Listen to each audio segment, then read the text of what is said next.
Well, hello once again. Yes, this is me, Leonard Wells, broadcasting as usual from HASLINGDEN, north of Manchester in the UK, on Saturday, December the 17th, 2011. I bought this book by a lady called Naomi Klein. It's called The Shock Doctrine. I bought it as a present for a friend. It's an unusual title, and I made the mistake of opening page 1, and I've not been able to put it down, and it's quite incredible. It's basically a story about the effect of one guy, Milton Friedman, who's an economist at Chicago University, and his theory that to make an economy successful, you just forget about trade unions, let multinational companies have their way, remove all kinds of trade restrictions, and let everything rip. In South America, this philosophy in the 20th century went down a treat with the military. And in countries like Chile, General Pinochet, who became the dictator there, as well as other dictators in South America, bumped off all opposition ruthlessly. Anybody who didn't agree with them was considered a communist. People were tortured. They were what was called disappeared, where they just vanished. They were actually, people were murdered on the streets and killed, as an example, to terrify people into accepting this new form of economics by Milton Friedman.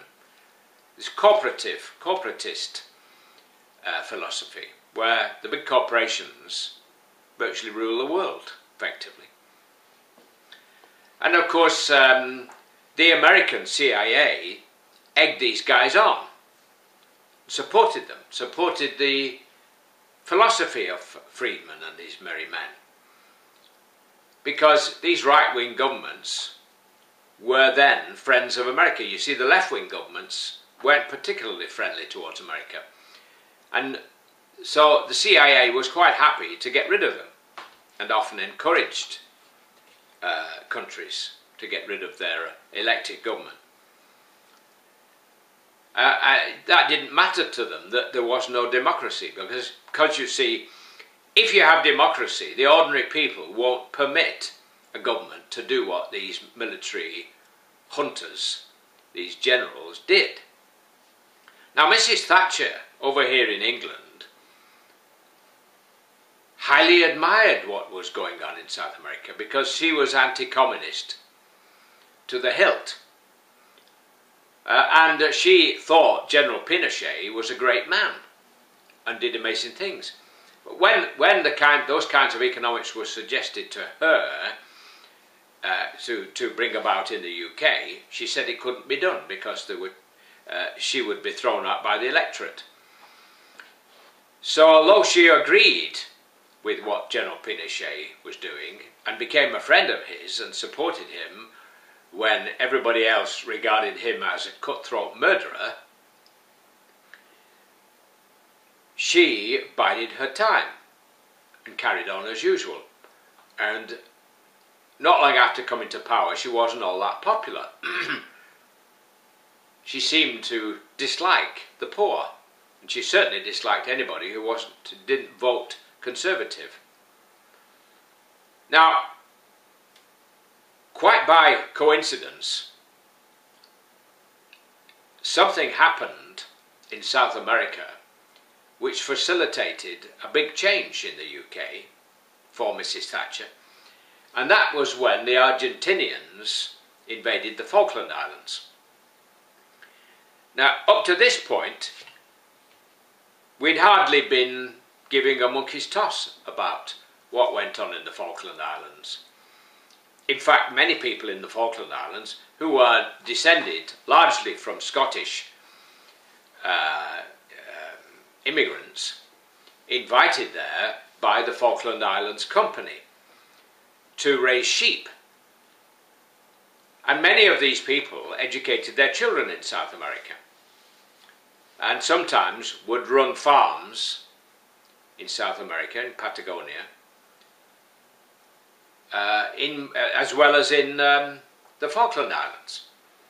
So when the general in charge in Argentina, Galtieri, felt his popularity was waning, he got the impression from what he'd read, particularly as Britain was cutting back on the kinds of naval vessels which were needed to protect the Falkland Islands, took it that we wouldn't fight. He made the same mistake that Hitler made when he invaded Poland in 1939, September 39. So Galtieri decided he was going to take over, and he did. He sent troops to take over the Falkland Islands, which they did. He didn't realise the resolve of Mrs. Thatcher. They were furious that this had been done. And of course she was a great friend of Ronald Reagan, who was President of the United States, so we were able to get help from there. So we managed to coddle together a ragtag and bobtail naval task force, which included cruise liners and roll-on, roll-off ferries, which we'd hired from somewhere on the continent. And we only just pulled it off. This war was described by a famous Argentinian Spanish writer as two bald men fighting over a comb. If you think about it, what was it to us, really? All right, there were some British people there, but the Argentinians weren't going to execute them or anything like that. Anyway, we won. The Falklands Islands became British again. Only just under 1,000 soldiers and some islanders died for that rock, that little rock in the South Atlantic, 8,250 miles or so away from the UK. Cost us millions to build an airbase there, and millions to fight the war, and millions to defend it ever since. And we almost lost the battle, because the Argentinians had a reasonably good air force. The Navy wasn't up to much. But many of the bombs which they were able to drop on our ships, many of those ships were unable to defend themselves because they were civilian ships. Many of those bombs didn't explode because they had faulty fuses. Fortunately for us, if they had exploded, we would have lost that war. Mrs. Thatcher would have been thrown out ignominiously. But of course she then took it. Of course everybody in Britain was cheering. It brought back memories of our victories in the Second World War. 1940 spirit and all that. So Mrs. Thatcher, riding on the back of this nationalistic horse, if you like, decided that this was the moment she could push through the changes she would like, which she had seen done in South America. And of course then she took on the miners, destroyed the coal industry. We've got 120 years of coal underground, but we hardly got any coal mines left. She took on the miners. The miners were at fault in choosing that moment to strike. And she called it, we have defeated the enemy without, and we shall now defeat the enemy within. Of course, I hear that she often used to pad around the corridors in Downing Street, repeating phrases from Churchill's speeches. So she'd suddenly decided that she'd become a great warrior. So she nationalised British Gas and BT and British Petroleum. And then she went over the top, a little bit later, because she didn't like the idea that she would have to keep putting up the local taxes, what were called the rates, on the rich. And they were all howling and hooting that it was costing them an arm and a leg.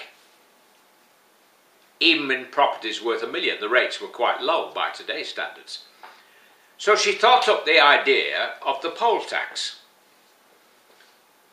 And the idea of the poll tax was that every single individual over 18, with one or two exceptions, like people in jail and nunneries and so on, would have to pay the poll tax, so that the whole bill for local government, or the large part of it, would be paid for by every single individual. The same amount.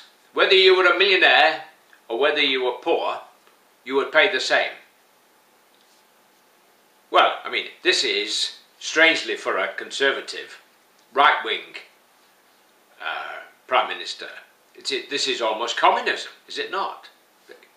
Each would bear the same burden, whether you were rich or poor. Even some rich people said it was unfair. She was warned that it was unfair. The people didn't accept it. Thousands rioted in the streets, stood up against mounted police charging them, and they didn't give way.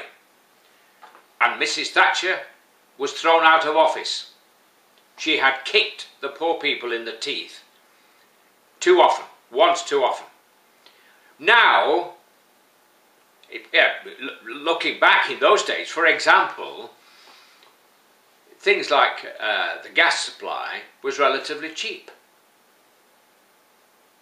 We produced our own gas from coal. All right, it's a dirty business, but with patience and with intelligence, we can clean all that up.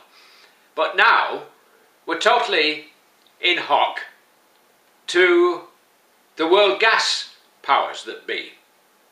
We import a lot of our gas from Norway and a lot of liquid gas from Qatar in the Middle East.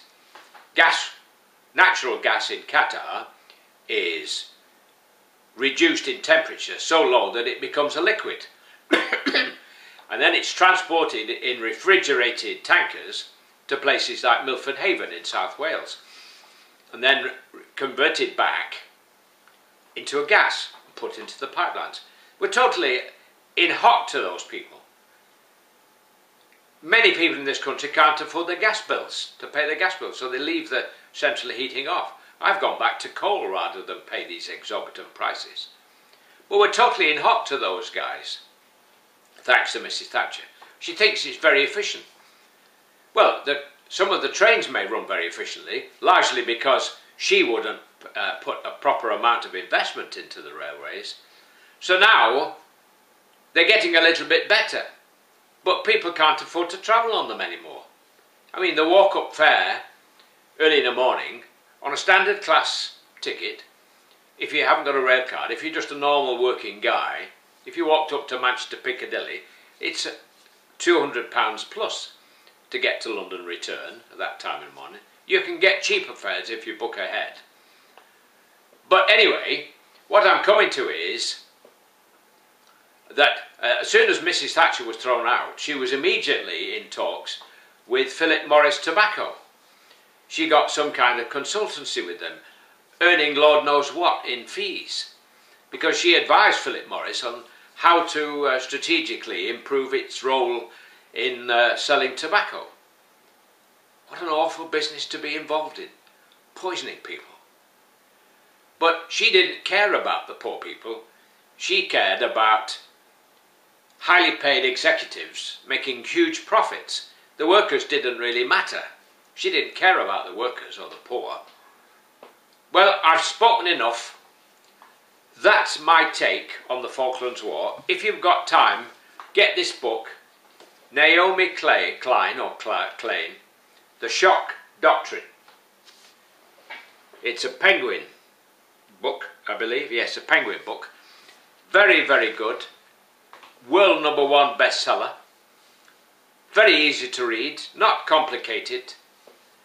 It really puts the fear of God into you when you see how we've sold our country. We think we're in charge in Britain. by telling the Europeans that we're not going to agree with them? The guys in the currency speculating game are the ones in charge. They're the ones who make the decisions. And if you read this book, you'll see why and understand why. And be very, very, very afraid over Christmas and the New Year.